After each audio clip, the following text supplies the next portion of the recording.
Hey everybody, thanks for stopping by the blog. One of my favorite movies when I was growing up was Indiana Jones and the Last Crusade. It was just amazing. It was epic, it was fun.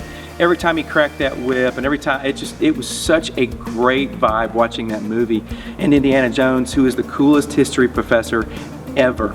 The scene that sticks out most in my mind was that gross one where Donovan dies that horrible death after making the wrong choice for the Grail.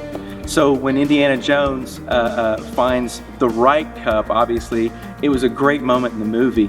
But if you go back to when he died that horrible death, and you look over at that knight who was there to guard the tomb, he simply looks up and says, "You chose poorly."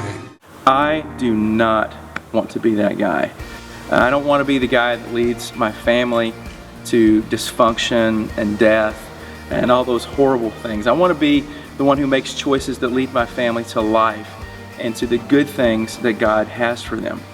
So this year, when spring break rolled around, we decided to sort of implement that idea and that strategy.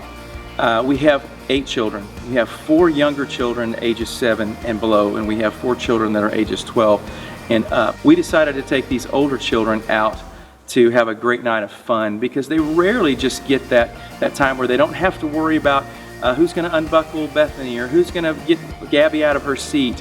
It was just us. We went out and we didn't have to get anybody else out of the car but ourselves, and it was amazing. We went to Top Golf, we went and did some shopping, and we went and had a steak dinner, which the bill was over $100. So if you decided to go do that, please save for it. Operate good financial responsibility, because Dave Ramsey would probably not approve of that.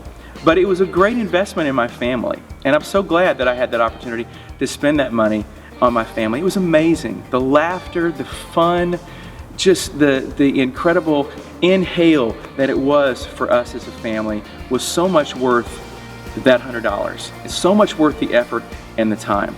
As a worship leader, I lead volunteers every week.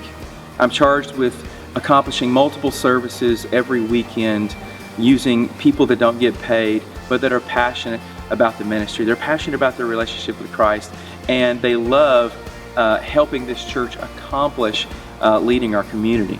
And part of my job is I get to love on those people and let them know how much I appreciate them, how fruitless it would be without their help.